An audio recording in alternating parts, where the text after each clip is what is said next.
महाराष्ट्र की राजनीति ऐसी है और आप तो वहां गए हैं, आपने जमीनी हालात भी देखे हैं। महाराष्ट्र की राजनीति को आप लंबे समय से समझते हैं, उसको अच्छे से जानते हैं।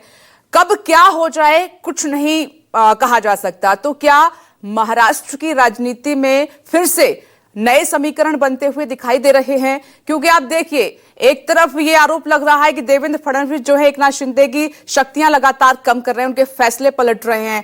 संजय राउत शरद पवार पर निशाना साधते हैं, वो एकनाथ शिंदे को सम्मानित करते हैं। इधर एकनाथ शिंदे ये कह रहे हैं कि मुझे हल्के में मत लीजिए। उद्धव ठाकरे जो हैं वो देवेंद्र फडणवीस से मुलाकात करते हैं। तो ये सब चल क्या रहा है महाराष्ट्र की राजनीति में?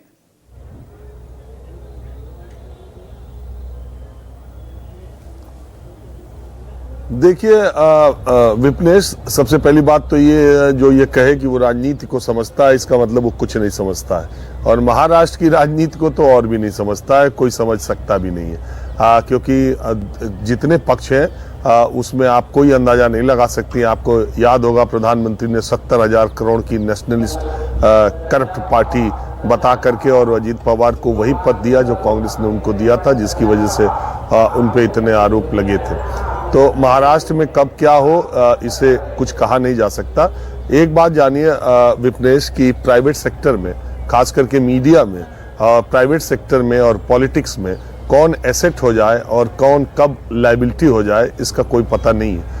घटनाओं के हिसाब से और परिस्थितियों के हिसाब से एसेट और लायबिलिटी बदलते रहते हैं। भारतीय जनता पार्टी का इतिहास है, उनने शुरू में जिन जिन पार्टियों से अपना गठबंधन किया, जिनकी जिनकी उंगली पकड़ के उन राज्यों में अपना स्थान बनाया, उन सबको उन्होंने फिर हाशिए पर लाने का काम किया। भारतीय जनता पार्टी अपना वोट बेस, अपना कार्यकर्ताओं का बेस, अपना संगठन, अपना कार्यकर्ता वहां पर खड़ा करती है और धीरे धीरे वो जमीन उसकी हो जाती है। आप देखिए जेडीयू को पकड़ करके बीजेपी गई थी बिहार में, आज जेडीयू के विधायक कितने और बीजेपी के विधायक कितने। आप देखिए अकाली दल को पकड़ के बीजेपी गई थी, अकाली दल का हाल क्या है। महाराष्ट्र में शिवसेना को की उंगली पकड़कर भारतीय जनता पार्टी महाराष्ट्र में गई थी, आज शिवसेना का हाल क्या है। जब उद्धव ठाकरे के साथ बीजेपी की नहीं बन पाई तो एकनाथ शिंदे जितने दिन की उनकी जरूरत थी, बीजेपी ने जरूरत से ज्यादा उनको तवज्जो दी और उन्हें मुख्यमंत्री बनाया। एक बात देखिए, बहुत इंपॉर्टेंट बात है, मैंने बहुत सारे राज्यों में देखा है सिटिंग मुख्यमंत्रियों का, लेकिन जिस तरह से एकनाथ शिंदे ने खुलेआम उद्धव ठाकरे से बगावत करके वहां मुख्यमंत्री पद लिया, 2.5 साल के करीब वो मुख्यमंत्री रहे, लेकिन चुनाव के दौरान एकनाथ शिंदे के खिलाफ कोई एंटी इनकम्बेंसी नहीं दिखाई दी और वो सारे नेता, विधायक और एमपी उनके साथ इंटैक्ट रहे। ये बड़ी बात है और ये बहुत बड़ी लीडरशिप का संकेत देती है। एकनाथ शिंदे के चेहरे पर चुनाव हुआ, वो मुख्यमंत्री थे, इतना बहुमत मिला, उनकी सीटें बढ़ी और बीजेपी को इतनी सीटें मिली, एनडीए की सरकार बनी और उसके बाद जाहिर सी बात है कि 132 विधायकों को लेकर जो पार्टी विधानसभा में पहुंचेगी, बहुमत से 12-15 सीटें कम अगर उसके पास है, 12 सीटें 13 मान लीजिए, तो वो किसी छोटी पार्टी के नेता को मुख्यमंत्री पद दे, ऐसा नहीं हो सकता।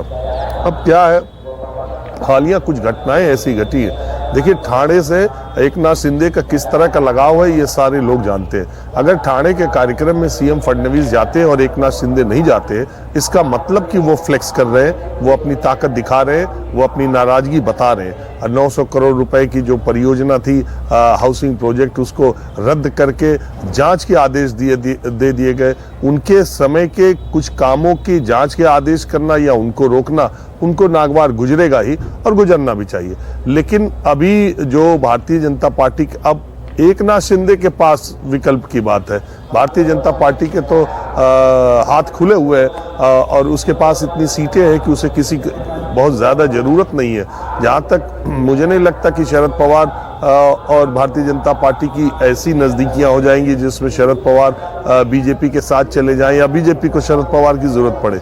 इसमें कोई दो राय नहीं है कि प्रधानमंत्री नरेंद्र मोदी शरद पवार का बहुत ही सम्मान करते हैं। उन्हीं की सरकार ने उन्हें पद्म विभूषण भी दिया है और समय समय पर कृषि मामलों में प्रधानमंत्री और भारतीय जनता पार्टी के लोग शरद पवार को श्रेय और उनसे मार्गदर्शन की भी बात कहते रहे।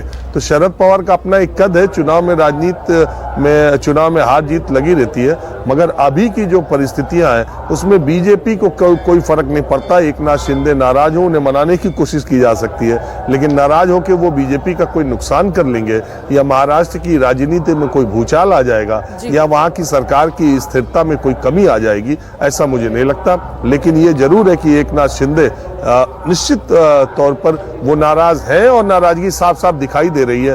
तांगा पलट देने का बयान ऐसे ही नहीं है, लेकिन ये आप समझिए कि शिवसेना के जो विधायक उनके साथ हैं, एक बीजेपी और शिवसेना का नेचुरल अलायंस था महाराष्ट्र में और उन दोनों के कॉमन वोटर हैं। तो ऐसा उद्धव ठाकरे को जो था कि शिवसेना उनकी है, तो वो शिवसेना के जो वोटर है उन्होंने दिखा दिया कि जो बीजेपी के साथ रहेगा शिवसेना उसकी है।